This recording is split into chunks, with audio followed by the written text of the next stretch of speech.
আলহামদুলিল্লাহ আগের চেয়ে অনেক ভালো। আমার মেয়ের জামাই তো বলছিল ওকে রাখতো না, ছেড়ে দিব। এখন এইখান থেকে চিকিৎসা নেওয়ার পরে, তকদির করার পরে এখন এই সমস্ত কথা বলে না। আচ্ছা আচ্ছা আচ্ছা। আসসালামু আলাইকুম ওয়া রাহমাতুল্লাহি ওয়া বারাকাতুহু। সম্মানিত প্রিয় দেশ এবং প্রবাস থেকে যেখান থেকে আমাদের আজকে ভিডিওটি দেখতেছেন, যারা দেখবেন সকলকে জানাচ্ছি আন্তরিকভাবে মোবারকবাদ। আলহামদুলিল্লাহ, আল্লাহ পাকের মেহেরবানিতে মুহাম্মদুর রাসূলুল্লাহ সাল্লাল্লাহু আলাইহি সাল্লামের উসিলায় কোরআনের আমলের মাধ্যমে চিকিৎসা আমাদের এই রুকিয়া সেন্টারে আল্লাহর রহমতে অসংখ্য অগণিত রোগীরা এসে শেফা আজলা কামেলা হয়েছে কোরআনের উসিলায়। আল্লাহ সুবহানাহু ওয়া তাআলা পবিত্র কোরআনুল কারীমে বলেছেন যে ওয়ানুনাজ্জিলু মিনাল কোরআন মা হুয়া শিফা ও রাহমাতুল লিল মুমিনিন। কোরআন আমি নাজিল করেছি যা মুমিনদের জন্য সুচিকিৎসা এবং রহমত স্বরূপ। তো এমনই আজকে আল্লাহর রহমতে একজন রোগী আমাদের এখানে এসেছেন, যিনি আমাদের এখানে চিকিৎসা নিয়ে সফলভাবে আল্লাহর রহমতে সুস্থ হয়েছেন। তো আলহামদুলিল্লাহ, তিনি কেন এসেছেন, কি বিষয় নিয়ে চিকিৎসা হয়েছে, আমরা এখন এই মুহূর্তে ওনার সাথে এই বিষয় নিয়ে কথা বলবো ইনশাল্লাহ। আসসালামু আলাইকুম ওয়া রাহমাতুল্লাহি ওয়া বারাকাতুহু। ওয়া আলাইকুম আসসালাম ওয়া রাহমাতুল্লাহি। আপু কেমন আছেন আপনি? আলহামদুলিল্লাহ ভালো আছেন। আপনি যে আমাদের এখানে আসছিলেন, চিকিৎসা নিছেন, কেন আসছিলেন আপনি? আমার হাজবেন্ডের সাথে ভালো সম্পর্ক ছিল না। কি সমস্যা হয়েছিল আপনার হাজবেন্ডের সাথে? আমার হাজবেন্ড অনেক ঝগড়া করতো আমার সাথে, ওগুলো নিয়ে আর কি। ঝগড়া করতো? হ্যাঁ, ডিভোর্স দিয়ে দিতে চাইছে। ডিভোর্স দিয়ে দিতে চাইছিল? জি। আচ্ছা আচ্ছা, বুঝতে পারছি।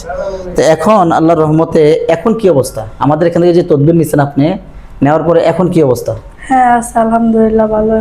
এখন আল্লাহর রহমতে আপনাদের সাথে মহব্বত আছে তো? হ্যাঁ আছে। এখন ডিভোর্স দেওয়ার কথাবার্তা আর বলেনি? না, বলে না। আলহামদুলিল্লাহ সুম্মা আলহামদুলিল্লাহ। এটা একমাত্র মহান আল্লাহ পাকের কি কুদরত, যে আল্লাহ পাক কোরআনুল কারীমের তেলাওয়াতের মাধ্যমে, আমলের মাধ্যমে, তদবিরের মাধ্যমে আখেরি জামানায়, শেষ জামানায় নির্ভরযোগ্যভাবে ব্যক্তিবর্গ সুস্থ হতে, অদৃশ্য ব্যক্তিগত বস্তুর হাত থেকে সুস্থ হইতে এখন আর কোরআনের অথেন্টিক তদবির ছাড়া পৃথিবীর কোনো তদবির গ্র্যান্টেড নয়। আলহামদুলিল্লাহ।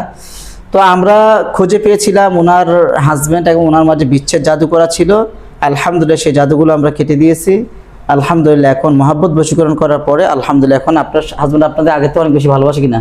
জি, অনেক। তো আপনি আমাদের জন্য খাস করে দোয়া করবেন এবং এই চেম্বারের জন্য খাস করে দোয়া করবেন, যাতে আল্লাহ পাক এই রুকিয়া সেন্টারকে তামাম পৃথিবীর বিশ্বের যেখানেই মানুষ ক্ষতিগ্রস্ত আছে, এই চিকিৎসার জন্য সেই পর্যন্ত পৌঁছে যায়। আল্লাহ যেন সে তৌফিক দেয়, পড়েন আমিন। কেমন আছেন আপনি? ভালো আছেন না? জি। তো আপনার মেয়েকে যে নিয়ে আসছিলেন, আপনি যে এখানে তদবির করলেন, তদবির নিলেন, আপনি এখন কেমন আছেন? কি আসবে, কেমন লাগতেছে? আলহামদুলিল্লাহ আগের চেয়ে অনেক ভালো। আমার মেয়ের জামাই তো বলছিল ওকে রাখতো না, ছেড়ে দিব।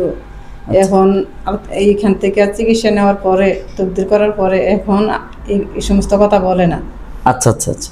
এখন আগের থেকে বেশি ভালোবাসে কিনা? আগের থেকে অনেকটাই। আর আপনাদের বাড়িতে আসে কিনা? মানে উনি আসে না? আসে, এবং কি ফোন করে প্রতিদিন, মা কেমন আছো, খাইছো নি, কি রো, আমগো বাড়িতে আসো।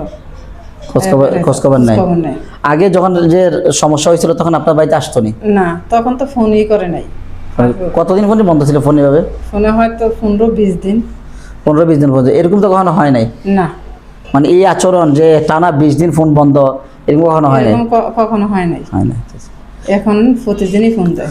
আমরা যে আপনাদের এখানে যে কোরআনের তদবিরগুলো দিছি, এই তদবির দেওয়াতে আলহামদুলিল্লাহ চিকিৎসা করার সময় আপনাদের কোনো তাবিজ, তুমার, জরি পরা, করি পরা, ফিতা পরা, পাটি চালান কোনো কিছু দিছি কিনা? আমরা জি না, আমরা সম্পূর্ণ কোরআন তেলাওয়াতের মাধ্যমে চিকিৎসা করছি। তো খাস করে আপনারা দোয়া করবেন আর নামাজ পড়বেন, নামাজ যাতে গ্যাপ না হয়। আপনার মেয়ের জন্য দোয়া করবেন, আপনার দোয়াই সবচেয়ে বেশি আপনার মেয়ের জন্য কার্যকর হবে।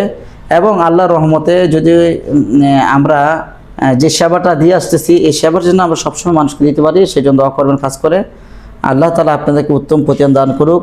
আর আমার এই রুকিয়া সেন্টারকে তামাম পৃথিবীর জমিনে অদৃশ্য ব্যক্তি বস্তুর হাতে যেখানে মানুষ আক্রান্ত, প্রত্যেকটা মানুষের কাছে কাছে যেন এই চেম্বারের সেবা, চিকিৎসা যেন আল্লাহ তাআলা পৌঁছায় দেয়, সেই দোয়া খাস করে করবেন। ঠিক আছে? আসসালামু আলাইকুম ওয়া রাহমাতুল্লাহি ওয়া বারাকাতুহু।